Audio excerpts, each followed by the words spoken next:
you the whole story. We're talking about in the interconnected world, that it's all the global supply chains, that what you produce domestically cannot be separated what you produce in other countries. So in that regard, if we only focus on overcoming the trade deficit, then it's not going to get you anywhere. What we need is to strengthen Indonesia's position in the global production chains, strengthen Indonesia's position in the global supply chains, and if we good at it, then we will, I think we're going to survive. And then not necessarily has to take its side, but then we take this as a new opportunity. Pak Yose, if we want to take opportunity, let's say we talk about export. Our export is dominated by raw material. We're not go to value added. Can we take the opportunity? Yes. Because if you look at the impact of the trade war, then you have the direct impact and you have the indirect impact, which is basically you can say the trade diversions. And this is the shift from U.S. import from China, for example, to import from Indonesia. That's one possible way. Another possible way also the import from China to the U.S. But we also need to pay attention that there would be a trade diversions or the other way around. Maybe the goods from the U.S. or the goods from China would also come to Indonesia. So if we look at the impact, then it depends on many assumptions actually. Yeah, and whether we can take the opportunity also depends on many assumptions. The assumptions that we can use so far is that the impact might not be changing the international production structure, because it would take years actually to change the international production structure. Maybe we can say that this phenomena, the trade tension between the U.S. and China, would change the directions of investment, previously to China, but now coming to Indonesia. But it would take years. So there, perhaps, going back to your questions, whether we can take up the opportunities or not, depends also on the period itself. I don't think Indonesia can take up the opportunities in the short term, because there would not be enough time for us to change our production structure and for the international production structure to change their directions and their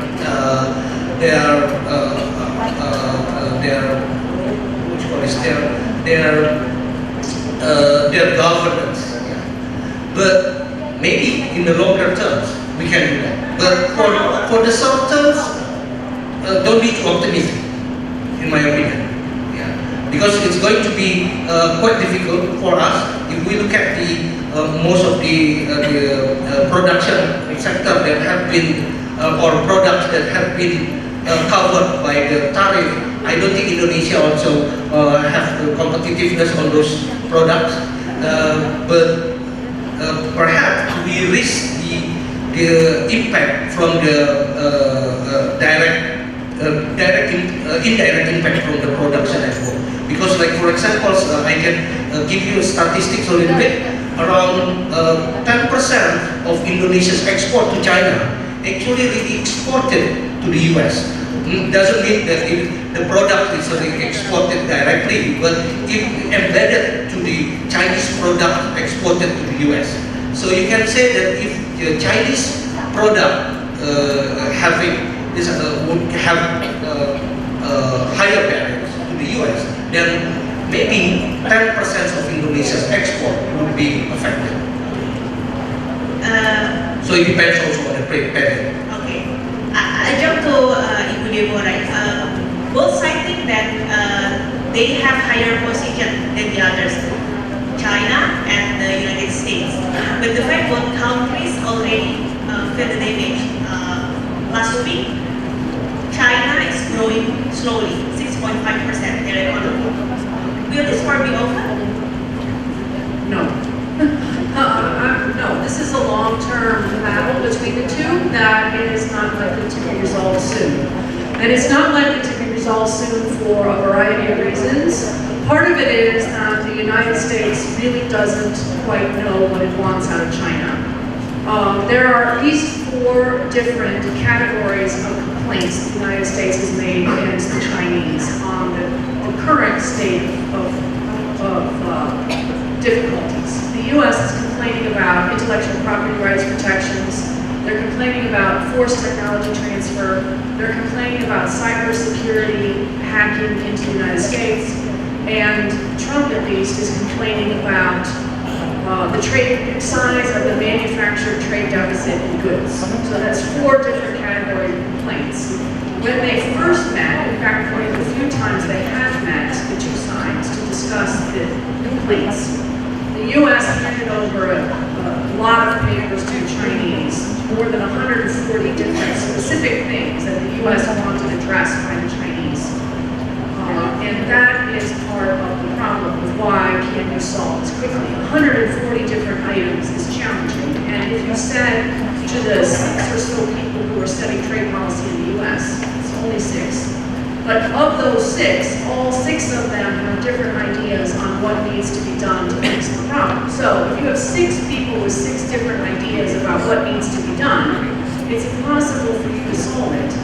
To make it even more vexing, there are no meetings scheduled really to solve this problem. So even if you could come up with a list of things that was manageable, and you could get the 6 people in charge to agree on this narrow list, there are no meetings scheduled.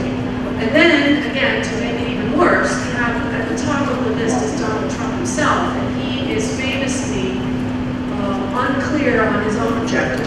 So even if you could get a short list, and you could get agreement among the 6 people, and you could get a meeting scheduled, and you could get the Chinese to agree to whatever that short list was, you would then hand the commitments that the Chinese had made over to Donald Trump, and Donald Trump might very well say, well, I don't like any of that. Actually, what I'm really complaining about is this thing over here. So at the end of all of that, there is no guarantee that whatever China says or does is going to be satisfactory. So this is likely to be a very long-term issue. And if you look at U.S. rhetoric from top Trump administration officials, it's not just about trade, it's about strategic issues, it's about larger complaints. So the geopolitics behind this is difficult. And if you're in Washington in particular, and you start talking to people in Washington across the board, so this is not just Republicans, but Republicans, Democrats, business leaders, the mood against China in Washington is very strong. So it has gone very strong, very, very fast. So I'm in Washington now almost every 2 months because of this ongoing trade war. And when you lead a trade center, everyone wants to know what's happening in Washington on trade. So every 2 months. And the mood has shifted so fast in Washington from China is our most important market that we need to be focused on last year, and the last year to China is not just bad but evil this year. Like, it has just been unbelievable how fast this has changed, and how do you solve that problem? So this is not short term, this is a long term, difficult challenge to sort out, and the implications of that for everyone else in Asia is between large and catastrophic, if you are tied into supply chains to China and the US, to less large and catastrophic if you are not tied into supply chains. But it creates this complete uncertainty for companies large and small who are trying to do business in this region. And I think that is what this is going to persist much longer than that. It's going to persist after Donald Trump. It might be less chaotic, but it will still persist. So it's difficult. What do we do? How do we handle this? That's not clear. I will open a question from the floor. Any one of you? My name is Ananta Tulong, and in this question I want to ask, as we see from Trump, he says that he at first decided to leave NAFTA, but however decided to create a new agreement again and then implementing free trade again in North America. Is that possible for Trump to decide to make a new PTA with emerging countries such as Indonesia and India and other emerging countries in order to challenge the economic power of China? Because I think that's since Trump decided to out from the Trans-Pacific Partnership, they losing their hegemony, and I think that with PTA they can increase again their influence in economic and their power. It is possible, and actually it's been done. In addition to the NAFTA, is now being taking place with Korea and also Japan. But that only applies, I think, to countries that already have the agreements. I don't think it would include countries that yet to have an agreement with the US, like Indonesia, for instance. We don't have any bilateral agreement with the US on trade, and I don't think that would be the road that the administration is considering. I would say that they are more interested to look into specific commodities or specific industries, case by case, and even transactional by transactional solutions, rather than looking at the overall agreement arrangements, which I think would be quite burdensome for the administration before long if they have to take for their possibility to other countries. Yeah, just adding a little bit. I think for Indonesia and the US at the moment, as you know, we're starting negotiation again on the Trade Investment Framework Agreement. So TIFA is basically the base of our standing. Now, it's clearly said when Vice President Pence visits Indonesia that they're not interested in regional as well as multilateral, as it's definitely focusing on more bilateral. So now we have to be very industry and sector specific in what we want from the US, basically. So just to share with all of you what we're doing for business. For example, we have identified certain sectors that will create more win-win between Indonesia and US. I'm talking about first, for example, textile industry, right? We need the cotton from US. So if US want to increase export to Indonesia, cotton is definitely one that we need. And our textile can export much more to the US. And actually our US buyer has told us, you know, we want your textile because your quality can really compete with other countries. The question is, the others are also doing something, right? Vietnam is doing something, even Bangladesh is doing something. So while Indonesia wants to put forward this kind of proposal, other countries are doing the similar things. So we need to really, you know, put ourselves, why can't we work with Indonesia instead of other countries? And this is going back again to our homework. So our product competitiveness is really the underlying important thing. Whatever happened with the trade war, it goes back is, can our products compete?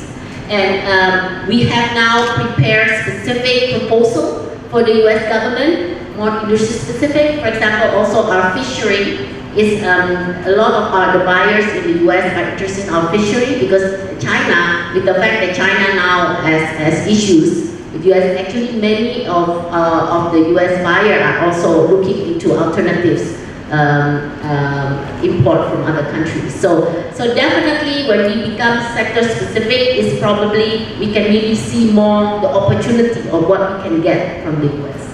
So far, the only country that stepped forward, with all due respect to our neighbors up north, is the Philippines. And part of that is because, you know, it's very difficult to get an agreement under Duterte through the US. So Trump is offering a lifeline to the Philippines at the moment, but it's going to go nowhere because you can imagine how the Democrats in the US Congress will feel about going forward under Duterte when they start showing videos of him saying, I personally shot people dead in human rights violations. This is going to go nowhere. So that's not going to happen. But for the US, they would like to have FTA partners on a bilateral basis, but it's very difficult for the counterparty, in this case Indonesia, to say yes. And if we were to be a counterparty, even under any administration, it's tough. I mean, negotiating with the United States is not easy. It is tough. They ask you to do an awful lot of things. The gap between where Indonesia is and where it would need to be under the U.S. would be very big. That's partly why you're not in the Trans-Pacific Partnership. That gap is enormous. And so it would be tough. So I would suggest instead of doing an FTA with the U.S., a better focus on RCEP, currently underway here in Asia. Next round is this week in New Zealand. We're finishing, yay. But a bit, fingers crossed. A better way of focusing is to do domestic homework, which would be great, because you could capture a lot of gains in companies moving out of China if you did a better job of doing your own homework. But you can also do a better job of working with Asians. Asia for Asia would be fantastic, but Indonesia's got to be cooperative with other governments and have its own house in order. So that, I think, is one way to counter a turbulent time, is to have the Asian trade agreements themselves be much more productive, starting with RCEP. 16 countries here in Asia, all 10 members of ASEAN, China, Japan, Korea, India, Australia, New Zealand. But it's tricky, and Indonesia's place in that, while they lead that, have been leading that, in fact, your official has been the chief negotiator for RCEP since the beginning. It's been rocky, I have to say. It's been a very rocky situation for Indonesia, and it would be great if Indonesia could embrace this as an opportunity rather than seeing it as a threat for firms. Well, if your question is whether the U.S. currently under the Trump will have the new initiative for any negotiation, I don't think so. It's impossible. Even currently, since the beginning of his administration, he's revoking, he's renegotiating all the existing agreements. So what would you expect that he's going to have the new one? So that's the first thing. And the second thing, as you emphasized, Debbie, the trading partners are also like wait and see. Nobody exactly. I mean, it's two kind of suicidal sort of like mission if you want to do any deal with the U.S. at this moment. So that's why the question is absolutely, in my opinion, no. And then that's also, I also emphasize what you said, and when we're negotiating RCEP, that's one of the ways of the Indonesian government to play a very significant role and also put the ASEAN as the leader during the RCEP negotiations, even though, as you said, it is going to be very difficult, and finger crossed that it's going to be finished very soon. Anyway. Take care of the questions. I just want to say that perhaps this is a time for us to consider or to prepare living without the U.S. Yes. So instead of trying to make a bilateral agreement, for example, with the U.S., would take a lot of time. I agree with Deborah that perhaps we should also develop our own and also try to be more focused on the East Asian side with the RCEP, or perhaps also considering to join CPTPP. Yeah.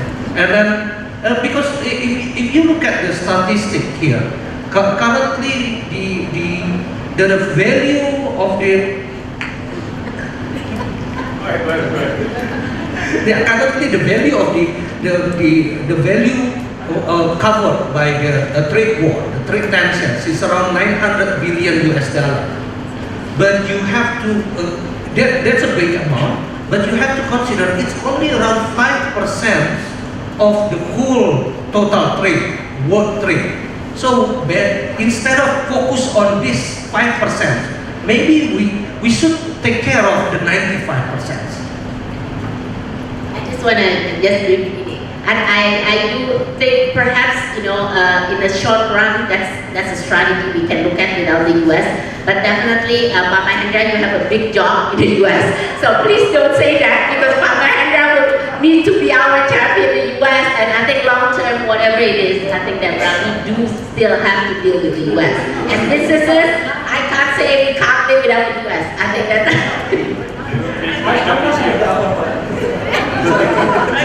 Okay, next question. My name is Peter. A decision that Ibu Sri Mulyani made regarding the countermeasure of the weakening of rupiah, which is to limit the imports.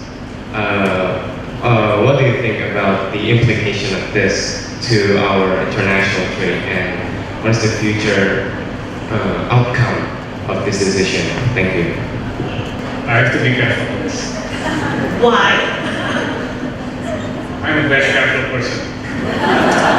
So I think the issue for any country, including Indonesia and its rupiah, is how to improve the confidence so that people would have more trust in holding the currencies and betting, quote unquote, of course, on the economy and the prospect and the outlook of the economy itself.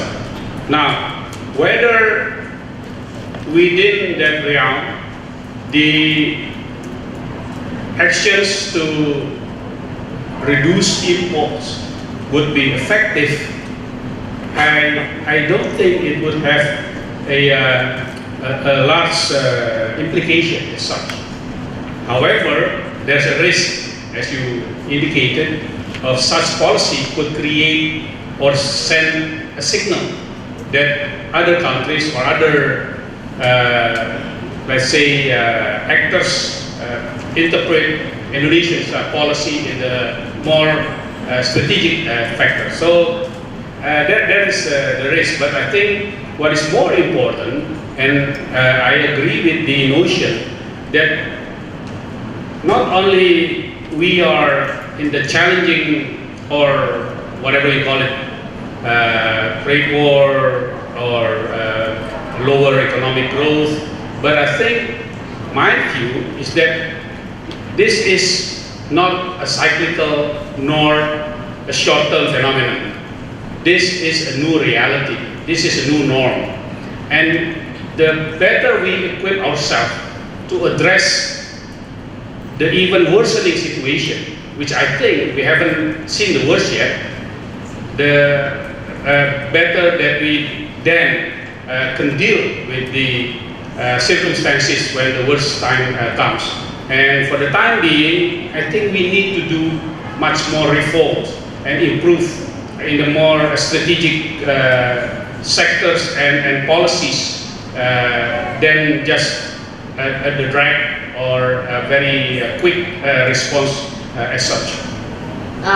Just adding to that, I think the issue of weakening rupiah is completely it's a very separate topic on its own. There's so many things we can talk about it, but I just want to relate to import because to me, I agree with Mahendra. I think the signal of basically cutting import will not be good globally, but as Indonesian, I think domestic, I think that's important to give a signal that hey, government, government needs to do something to show that to improve our account balance, that we need to really increase export and reduce import, right?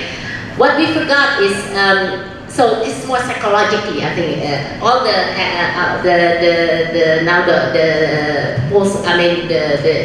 initiatives that we put on the table, a lot of it is comprehensive. So it's not just one increase in tax, of import tax, but there's many other proposals that's been put, initiatives that's been put. But what I want to say specifically is that we have to understand that 70 and more than 70% of our products production for export are imported. So we can't live without import, and we are promoting. I mean, now everybody's promoting. We say use Indonesian products. Yes, we want to use Indonesian products, but can we live without import? Can we live without import from China products? Unfortunately, it's quite challenging. So there's a question of pricing, there's a question of quality, obviously there's many questions. But the main important for us business is, don't let this impact our production. Because at the moment we are also already facing the raw materials availability because of it. So this is although the government is saying, no, we're not gonna touch the imported raw materials, but in actuality, the licensing, it does have some impact. So I want to underline that. While we want to reduce import, I think that's very important.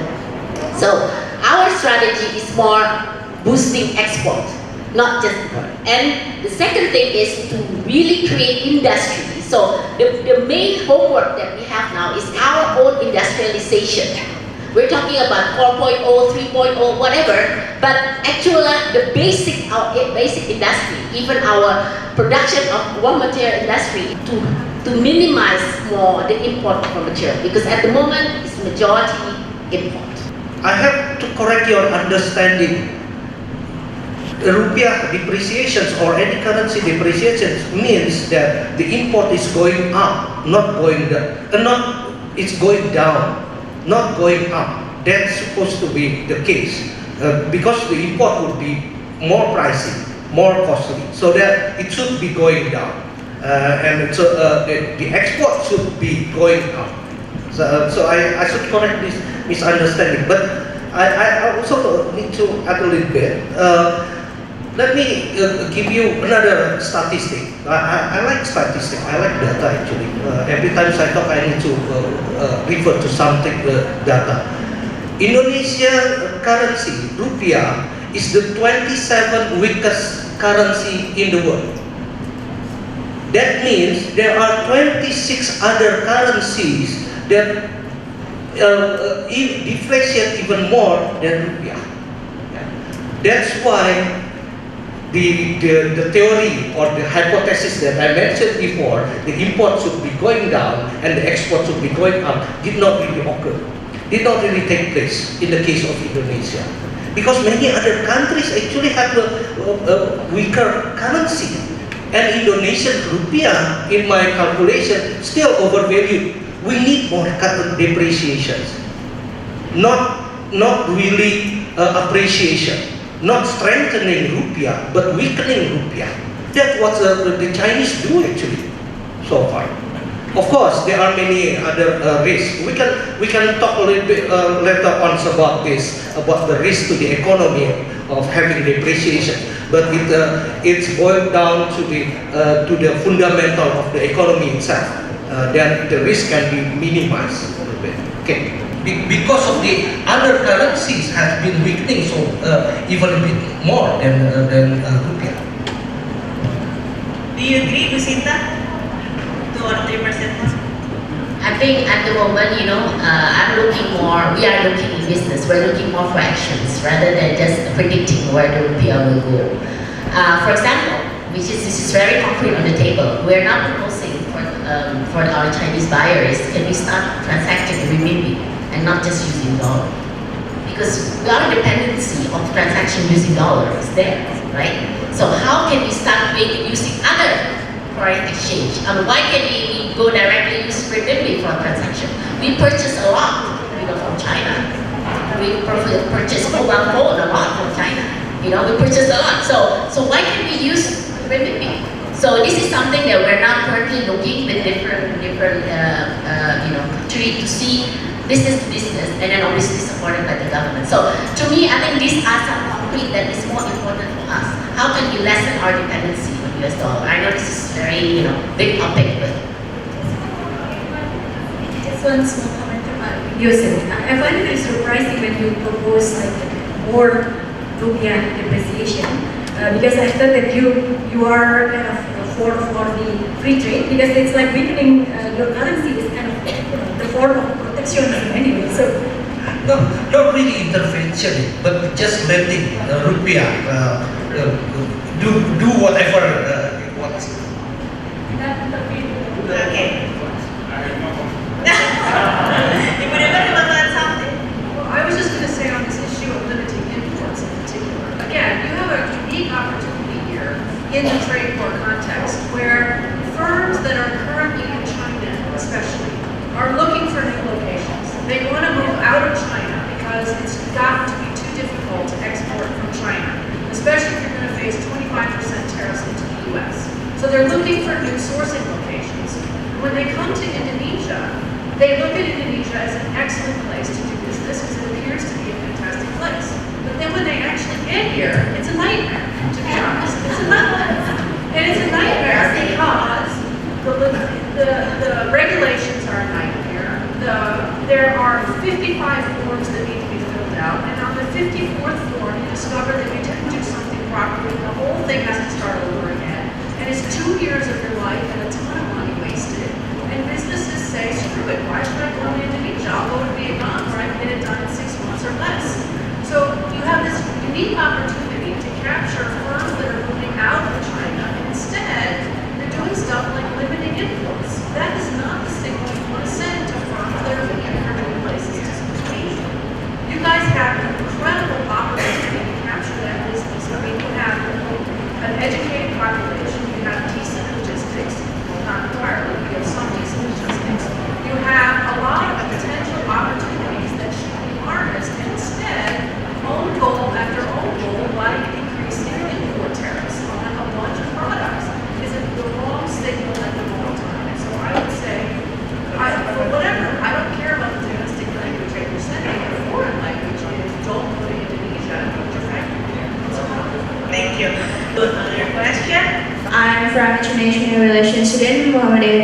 of Jakarta.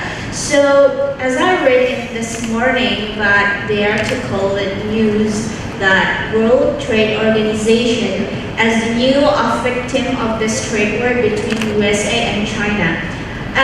In your perspective, what does that mean? Because I think that Indonesia is a victim too in this trade war, because I believe that I feel our economy is not stable right now because our currency is something like that. So how, as World Trade Organizations, that how WTO can take an action or do something for being negotiated or something like that with USA or China to solve this kind of this case that currently right now. Thank you. Why then, as Pak Dino mentioned early in the morning in this opening speech, that countries are losing its interest in the WTO or losing its interest in multilateralism. And one of the proof is the WTO. Why then? Because WTO at this moment is in the process of impasse or in the process of the stagnation. The reasons, in my opinion, probably at least two things. The first thing is WTO is too big. It's very so difficult to achieve any kind of consensus in a large sort of like multilateral negotiations like the WTO. And let alone the situation that the WTO has the principles like what we know is the single undertaking principle, which is that take it or leave it kind of thing. So it's so difficult when you have so many members, then you want to be consensus to agree on everything. Then it will be very difficult. As you know that now, since the birth of WTO 1994, 1995, until now only one agreement that can be concluded, like under the WTO, the facilitation trade facilitation agreement. Other than that, everything has been pending, has been not concluded, and all the things that cannot be concluded under the WTO find its way on all the FTAs. So if you see like all the issues, all the problems that cannot be negotiated or cannot be agreed in the WTO, they find their ways and then all will discussed and all being negotiated under all the FTAs. So that shows that many countries sort of like losing their ego, the reason why we need the multilateralism in a way to prevent the bigger sort of like catastrophe. The other reasons why the WTO now in that kind of condition, we know that used to be, we rely on the hegemony of the EU and the US, which is now, well, sorry, but then we see that all these kind of countries have been losing the hegemony in the WTO. And the developing countries, probably we rely on like India, Brazil, and all the BRICS countries that taking lead on the WTO, which again makes more difficult to have any agreement under the WTO. So because of that situation, in one side, we see that multilateralism, trade multilateralism under WTO is in that kind of legal condition. Then many countries find their ways through the other alternative. So now we see that the trade war also can be seen as why then we are losing the interest in the multilateralism and find other ways. So the trade wars, it's vice versa. Different. I mean, the reason is why the trade war can occur because WTO doesn't function well. So that's my response. So the next question is how then to reform WTO. If you still, my personal opinion, that we still need the multilateral trade negotiations. With all kind of, obviously we need to reform it, but then that's the next question, how to reform the International Trade Organization under WTO. It's a very good question, and it's where we're all stuck. So think about if everyone in this room had to agree on one order for lunch. So how difficult that would be. If we could only all order lunch after every single person in here agreed on what exactly we were going to eat, we would all starve. That's my guess. Because we would all have, this one has a peanut allergy and that one, and especially businesses in developing countries rely on the WTO rules because they are the underpinning for the way business operates. And the challenge, I think, is that we've forgotten how important it is. It sort of functions like air. It exists. Most businesses don't realize how fundamental those WTO rules are to their operations every day. And so no one defends it anymore. No one goes out and like marches before the WTO, right? No one's ever carried a banner that said go WTO. That doesn't happen anymore. And so where we're at is that if the system is not working particularly well, business then says it doesn't matter to me either, and the whole system is sort of falling apart. And when it cracks and breaks, the ones who will suffer especially the worst are the smaller, the developing countries, the poorer people, the poorer countries, because they need that system. Some places will do fine. ASEAN, as an example, will probably do okay because ASEAN can band together and make its own rules. But if you're not in ASEAN, then you're screwed. You don't have another organization to protect you. It's difficult. And so how do we solve this difficulty is where lots of people are putting their collective brain power. But one thing that everyone in the room could do, at least, is know something about what the WTO does and doesn't do, or maybe, I don't know, carry banners to support it, I don't know. But at least remember that it matters, and it matters to people who don't think that it matters to them. That's at least a small start. If I could answer to that question, this is really another example that we are in the uncharted territory.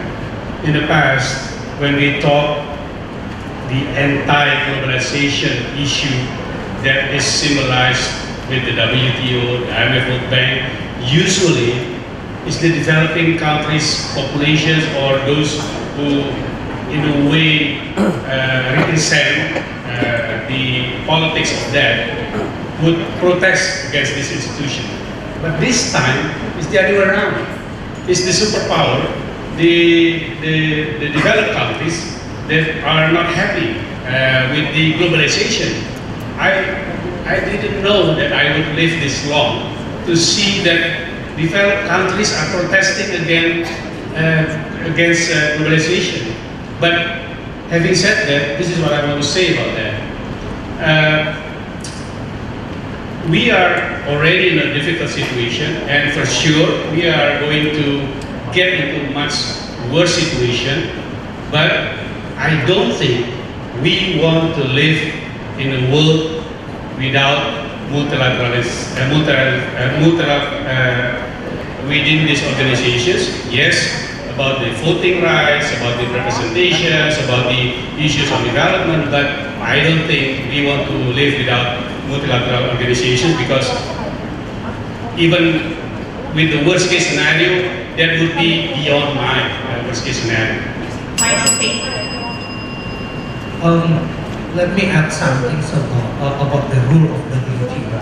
If we look at the statistic again, then the global trade actually grew by around 5% during the last 20 years.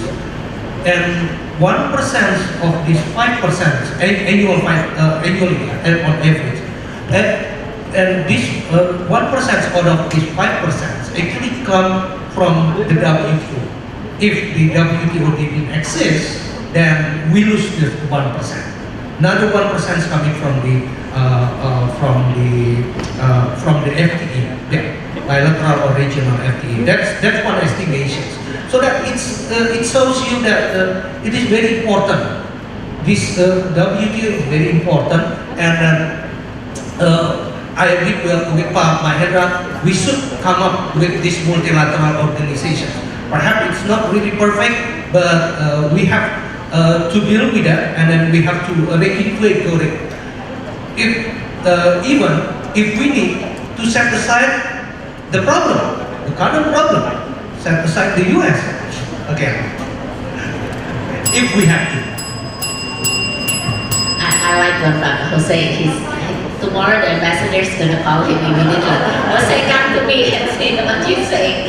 Okay, I think because this is our last statement, right, before we're closing this panel, I just want to say, because the topic of trade war, and I must say that, in front of it, a lot of you are still students as well. I have to say, Debbie, this is not just business being not aware of a lot of things that's happening. But also, I think we have to start with our education, right?